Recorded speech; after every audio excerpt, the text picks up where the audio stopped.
BRS అధినేత మాజీ CM KCR కు గడ్డు కాలం నడుస్తుంది. గత 10 ఏళ్లు అధికారంలో తిరుగులేని ఆధిపత్యం కొనసాగించారు కేసీఆర్. ఆ సమయంలో ఆయన గీత గీస్తే జవదాటని ఎమ్మెల్యేలు తీరా అధికారం కోల్పోయిన తర్వాత ఆయన మాటలను ఎవరూ పట్టించుకోవడం లేదని పొలిటికల్ సర్కిల్లో టాక్ వినిపిస్తుంది.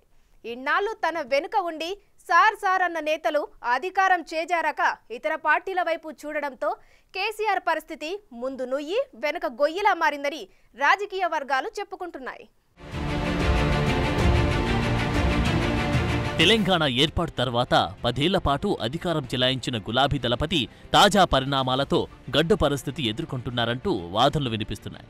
మొన్నటి వరకు అంతా తానేనని చెప్పుకున్న కేసీఆర్ తన సొంత ఎమ్మెల్యేల అంశంలో ఏం చేయాలో తెలియక ఇబ్బందులు పడుతున్నారట.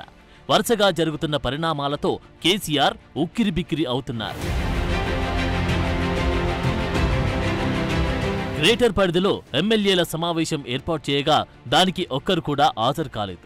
నిజానికి ఆ సమావేశం కేటీఆర్ అధ్యక్షతన జరగాల్సి ఉంది. కానీ కవితను కలిసేందుకు ఆయన ఢిల్లీ వెళ్లడంతో తలసాని ఆధ్వర్యంలో సమావేశం జరిగింది. దానికి ఒక్కరంటే ఒక్కరు కూడా రాకపోవడం గులాబీ బాస్కు మింగుడు పడడం లేదట. తర్వాత రోజు మంత్రి శ్రీధర్ బాబును సదరు ఎమ్మెల్యేలు కలిశారు. అభివృద్ధి నిధుల కోసమే తాము కలిశామని బీఆర్ఎస్ ఎమ్మెల్యే పైకి చెబుతూ ఉన్న ఆపరేషన్ ఆకర్ష్లో భాగమేననే వాదనలు వినిపిస్తున్నాయి. దీంతో అన్ని తానేనని భావించిన కేసీఆర్ ఊహించని పరిణామాలతో ఏం చేయాలో తెలియని స్థితిలో ఉన్నారని రాజకీయ వర్గాలు చెబుతున్నాయి. కాంగ్రెస్ అధికారంలోకి వచ్చాక డిసెంబర్ 9న తొలిసారి తెలంగాణ అసెంబ్లీ సమావేశం జరిగింది. ఎమ్మెల్యేగా ఎన్నికయ్యాక సభకు హాజరు కాని కేసీఆర్ ఫిబ్రవరి 2న అసెంబ్లీకి వచ్చి ఎమ్మెల్యేగా ప్రమాణ స్వీకారం చేసి వెళ్లిపోయారు. ఆ తర్వాత జరిగిన అసెంబ్లీ 2వ సెషన్కు ఆయన దూరంగానే ఉన్నారు. అయితే డిసెంబర్ 9 నుంచి నిన్నటి వరకు 229 రోజులు. ప్రోరోగైన రోజులు తీసేస్తే మిగిలిన 191 రోజుల్లో ఒక్కరోజు కూడా సభకు రాలేదు బీఆర్ఎస్ అధినేత. ఇక బడ్జెట్లో వాదోపవాదనలకు అవకాశం ఉండదని భావించి బడ్జెట్ ప్రవేశపెట్టే తరుణంలో అసెంబ్లీకి ఎంట్రీ ఇచ్చారని అనుకుంటున్నారు.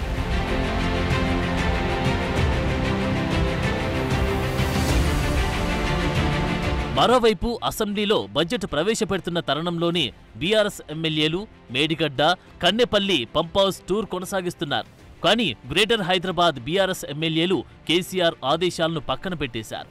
ఉప్పల్ ఎమ్మెల్యే బండారు లక్ష్మారెడ్డి, అంబర్పేట ఎమ్మెల్యే కాలేరు వెంకటేష్, ఎల్బీనగర్ ఎమ్మెల్యే సుధీర్ రెడ్డి ఆదేశాలను ధిక్కరించిన వారిలో ఉన్నారు. గత కొన్ని రోజులుగా వీరంతా పార్టీ మారుతున్నారని పెద్ద ఎత్తున వార్తలు వస్తున్నాయి.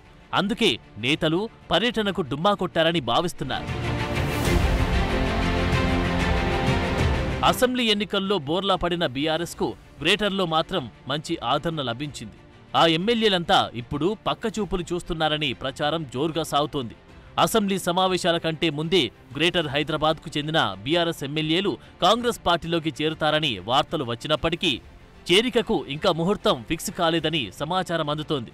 బడ్జెట్ సమావేశాలు ముగియగానే ఆగస్టు నెలలో మరోసారి హస్తం పార్టీ ఆపరేషన్ ఆకర్ష్ను వేగవంతం చేసే అవకాశముందని పొలిటికల్ సర్కిల్లో టాక్ వినిపిస్తోంది.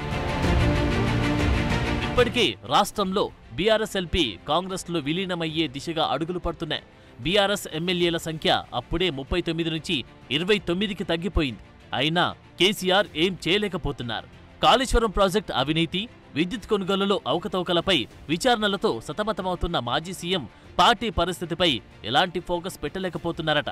బిడ్డ బెయిల్పై కూడా ఆయన టెన్షన్ పడుతున్నారని, అటు బెయిల్ ఇటు విచారణలు తప్పించుకోవాలంటే ఏం చేయాలో తెలియక గులాబీ బాస్ అయోమయంలో ఉన్నారంట. ఇవే కాకుండా సొంత నేతలను కూడా కాపాడుకునేందుకు సర్వశక్తులు ఒడ్డుతున్నా సార్ మాటను ఎవరు పట్టించుకోవట్లేదని జోరుగా చర్చ జరుగుతోంది. అధికార కాంగ్రెస్ ను ఎదుర్కోవాలంటే మెజారిటీ ఎమ్మెల్యేలు ఉండాల్సిన తరుణంలో ఉన్నవాళ్లే చేజారుతూ ఉండడం, మిగిలిన వాళ్లు కూడా తన మాటను లెక్క చేయడం లేదని కేసీఆర్ మదన పడుతున్నారని పొలిటికల్ వర్గాల్లో చర్చించుకుంటున్నారు.